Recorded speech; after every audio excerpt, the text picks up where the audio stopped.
dulu terjadi di masa Rasul sallallahu alaihi wasallam. Kemudian para jemaah yang dimuliakan Allah Subhanahu wa taala. Walaupun begitu ada hal-hal yang digarisbawahi ya, oleh pengarang kitab ini Tawdihul Ahkam Musyafirul Marwah. Begini garis bawah.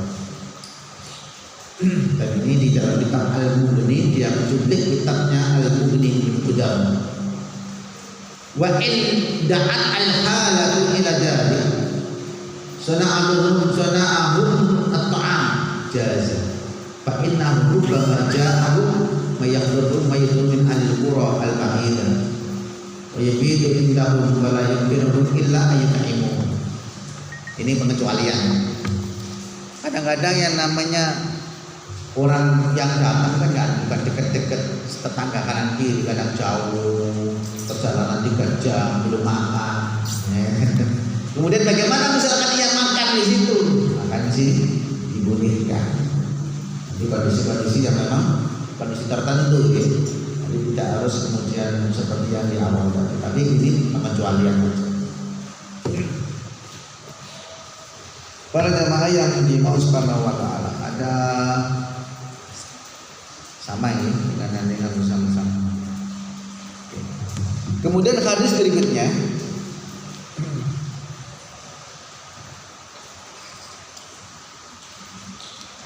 ada ziarah kubur. Adabnya ziarah kubur. Wa an Sulaiman ibnu Buraidah, lan saking Sulaiman ibnu Buraidah, an abihi saking bapake Sulaiman ibnu Buraidah radhiyallahu anhu. Kala ngucap sapa Sulaiman, kana ana sapa Rasulullah sallallahu alaihi wasallam iku yu'allimuhum, ngajari sapa nabi hum ing akeh.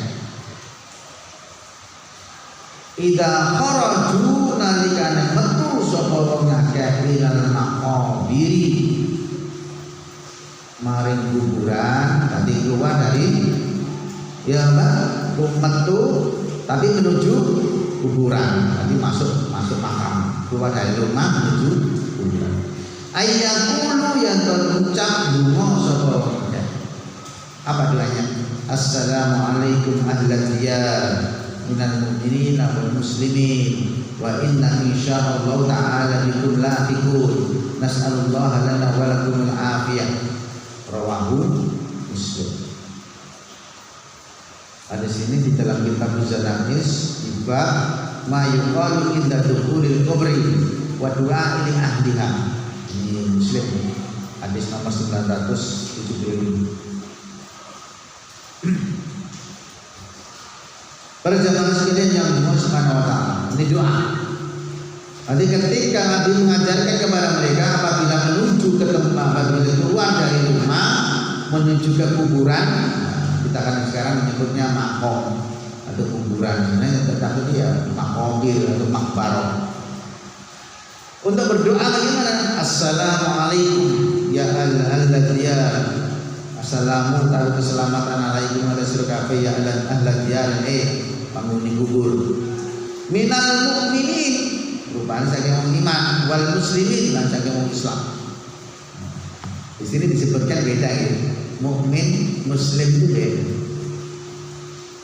Nanti nggak disamakan. Artinya apa?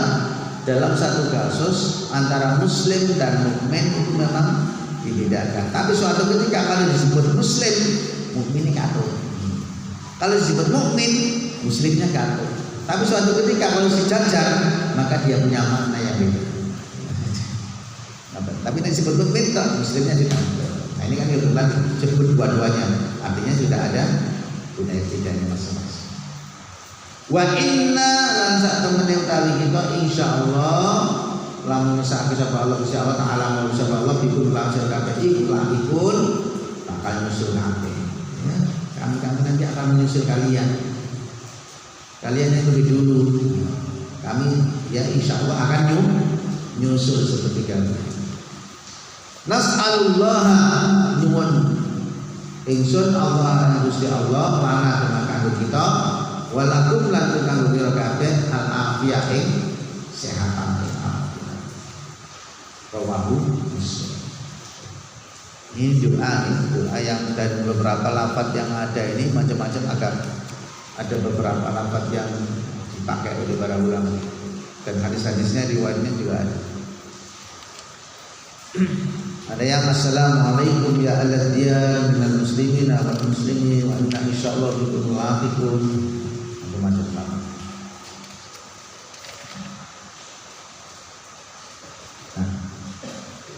Pelajaran yang bisa kita ambil dari hadis yang kedua ini, yang pertama,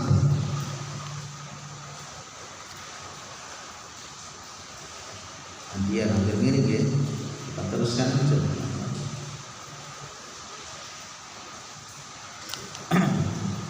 Nah ini saya akan bahas dulu tentang kalimat minal mu'minina wal muslimin. Al-jam'u bainahuma yaqtadi maghairah. Kalau dikumpulkan dari kedua-duanya ini, ya memang berarti punya apa? Punya beda-beda maknanya. Wal muslimuna humuna al mustaslimuna dhahira bi aqwali wa af'alihim. Orang muslim itu adalah orang yang menyerahkan dirinya baik secara dohirnya saja, baik itu ucapannya maupun perbuatannya. Wa amal mukmin, adapun orang beriman, mereka adalah alladzi jama'u ma'adzalik al-i'tiqadul shadiq wal mu'min akmalun minal muslimin. Jadi orang yang beriman itu berarti dia mengumpulkan kedua-duanya, baik secara dohir maupun batinnya. Keyakinannya juga benar, dohirnya juga benar, perbuatannya, kata-katanya sesuai dengan keyakinannya. Itu baru namanya mukmin. Jadi kalau begitu al-mukmin akmalun minal muslim. Orang beriman ya itu lebih sempurna dari orang muslim. Faqad arba farqa bainal iman wa bid'ah Islam. Tetapi suatu ketika kalau disebut, ini kata Ibnu Ruslan ya. Ibnu Ruslan berkata, al-iman wal Islam wa in ikhtalafa mutaqaddidan fil maqasid. Tapi kalau muslim dan iman dan Islam ini kalau dijadikan satu, maka masing-masing punya makna yang beda-beda. Tapi kalau cuma disebut salah satu, maka dia punya di dalamnya ada muslimnya. Disebut muslim maka mukminnya patut. Kalau disebut iman berarti muslimnya akan ikut. Kemudian hadisnya hampir sama ini. Coba kita langsung saja menuju hadis berikutnya. Wa Ali bin Abbas, ini biar selesai. Wa Ali bin Abbas dan saking Ibnu Abbas, qala ucap sapa Ibnu Abbas. Marol lewat sapa Rasulullah sallallahu alaihi wasallam di kuburil Madinah, lawan kuburan Madinah. Fa aqbala mongko madhep alaihim sapa Nabi alaihim ngatas ngakeh diwajihi kelawan wajah Nabi.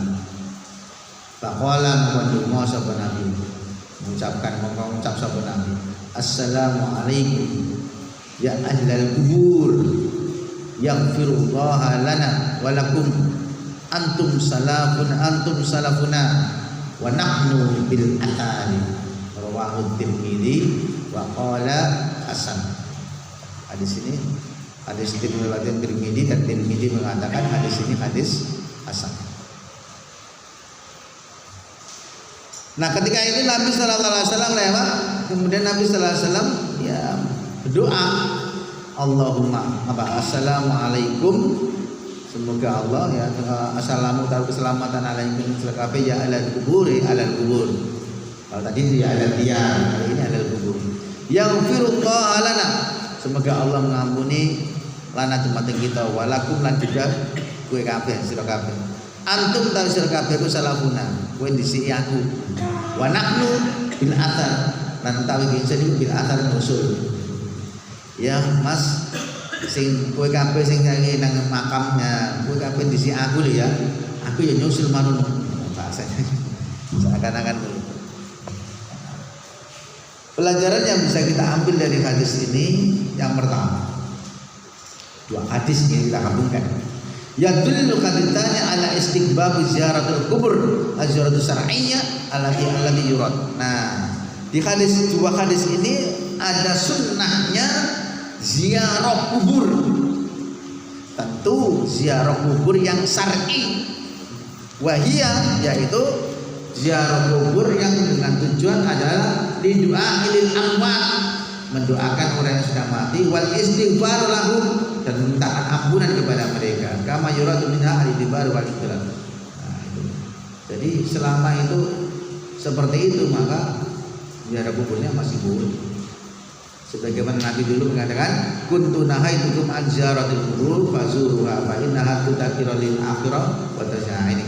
Selama niatnya ziarah kubur itu adalah satu, tudzakiru lil akhirah, untuk mengingatkan negeri akhirat. Yang kedua, wa tuzahidu fid dunya, menjadikan diri kita tidak terlalu cinta dengan dunia, kita zuhud dengan dunia dengan melalui ziarah kubur. Terus sebuah riwayat lain, wa tudzakiru maut, untuk mengingatkan kematian. Ketiga tujuan ziarah kubur. Selama tiga ini ada, insya Allah masih termasuk ziarah kubur yang syar'i. Yang kedua, amma ziyaratul bid'ah fa innaha munhiyatun anha. Adapun ziarah yang tidak syar'i dan dilarang. Wa hiya allati yuradu biha su'alul mayyit. Nah, adapun yang dilarang itu apa? Dengan minta kepada mayit. Wa talabu min kasrul karbat, dan juga minta kepada mayit bisa dibebaskan dari segala kerupakan, dibebaskan dari segala kesedihan. Nah, itu nggak boleh. Tadi datang ke mayit, ya mbak, kulon ini kok mesti bangkrut terus ini berikut ini. Mau ngobat ini tolong mbak. Nah, nggak boleh. Jadi ziarah kubur yang termasuk yang tidak disyariatkan. Wa qada'ul hajat, atau mungkin ada hal-hal keperluan lagi, minta ini, minta itu, minta ini dan sebagainya, langsung kepada mayitnya. Nah, ini yang tidak boleh. Wahada syirkul akbar, dan ini kata Syekh ini adalah termasuk syirik yang besar. Masya Allah, tidak boleh. Atau yaksudu biya tawassul bi haqqil mayyit. Nah, ini yang kedua. Atau dengan tujuan tawassul dengan haknya mayit. Aujahid mayit, au doa illahi inda qabri, atau bertawassul dengan kemuliaannya si mayit, dengan dia berdoa kepada Allah tapi di samping kuburannya, dan berkeyakinan bahwasanya doanya itu di sisi kuburannya itu adalah mustajabah. Nah, ini ya. Aku nek mau nang kuburan kok belum khusus sadar kayaknya lebih dikabulkan doa saya. Nah, keyakinan seperti ini. Fahadha min al-sani atau mungkar wa iyyadubillah, dan inilah termasuk bid'ah yang dilarang dan mungkar, naudzubillah min dzalik. Nah, ini demikian. Kadang-kadang memang bertawassul. Tawassul itu kan menjadikan sesuatu dalam berdoa. Tawassul ada dua. Ada yang disyariatkan, ada yang ghairu masru', ada yang masru', ada yang ghairu masru'. Yang disyariatkan itu ada tiga. Yang pertama, tawassul bi asma'ul husna. Walillahi asma'ul husna fad'uhu biha. Boleh. Ya Rahman, ya Aziz, ya Ghaffar, ighfirli ya Allah, ya Allah jaga mengampuni, ampuni aku ya Allah. Itu berarti dia tawassul dengan asmaul husna. Yang kedua, tawassul bi doa sholihin. Tawassul dengan doanya orang yang soleh yang masih hidup. Dengan mau ujian ujian skripsi atau ujian pegawai negeri misalnya, datang ke Pak Yai, belum ada ujian Pak Yai, untungannya Pak Yai, nanti biar saya bisa lulus. Oh ya, nggak. Itu namanya berdoa, minta doa kepada orang yang masih hidup. Nanti minta doa kepada orang yang soleh. Nah, sekarang hanya orang-orang yang soleh. Yang kedua, yang ketiga yang diantara syariat tawassul yang disyariatkan, yang ketiga adalah bi amalis soleh, dengan amal solehnya sendiri, bukan amal soleh orang lain. Seperti kasus 3 orang yang terjebak di dalam goa, ya akhirnya keluar, masing-masing punya amalan andalan masing-masing. Itu tawasul yang disyariatkan. Tawasul yang tidak disyariatkan banyak, macam-macam, minta kepada kubur, minta kepada mayit, minta kepada macam-macam. Dan di Indonesia ini paling banyak. Kemudian yang ketiga, yadullu hadisanya ala salam ala al-mauta wal minal muslimina wal mu'minin wa su'alillahi ta'ala lahum al-afiyah min adzabil qabr wa adzabil nar. Nah, ini menunjukkan bahwasanya 2 hadis yang kita baca tadi ada perintah untuk memberi salam kepada mayit. Assalamualaikum ya ahlal qubur, assalamualaikum ya ahlal diyar, minal muslimina wal mu'minin. Hanya berarti kubur yang memang kubur jelas kuburan Islam, makam Islam, makam nggak jelas nggak usah. Makamnya orang Cina-Cina bilang assalamualaikum, nggak ada. Nanti yang makam yang memang jelas makam Islam, kuburan Islam dan seterusnya. Yang kemudian kita minta kepada Allah agar diberikan kesehatan dan terbebas dari adab kubur dan adab api neraka. Yang ketiga.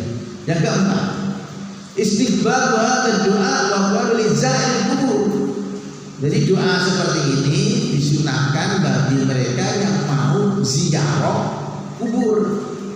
Fa inna Nabi sallallahu alaihi wasallam da'ani min alil baqi wa 'allama Aisyah an taqul lahu.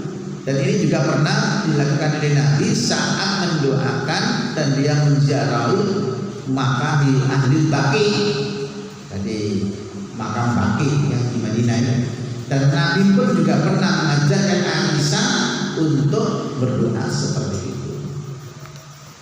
Ini ya dalam beberapa tanda. Kemudian berikutnya para jemaah mungkin kayaknya itu sudah yang bisa disampaikan. Cukup ya. Barangkali itulah yang bisa disampaikan. Insyaallah mudah-mudahan bisa melaporkan dan kita bisa ambil hikmahnya. Karena memang ternyata banyak ya hadis-hadis yang selama ini kita kadang-kadang apa yang terjadi di masyarakat itu kadang-kadang bertentangan mungkin dan sebagainya. Minimal kita tahu hadisnya. Jadi kita seandainya apapun minimal kita ini menjadi seorang muttabi. Jadi orang yang mengikuti sesuatu tapi tahu dalilnya. Bukan muqallid. Muqallid itu adalah mengikuti amalan tertentu tapi masih nanti mau naruh detok, itu namanya muqallid. Tapi minimal kita jadi muttabi. Mungkin itu yang saya sampaikan. Kurang lebih terima kasih. Subhanallah walhamdulillah.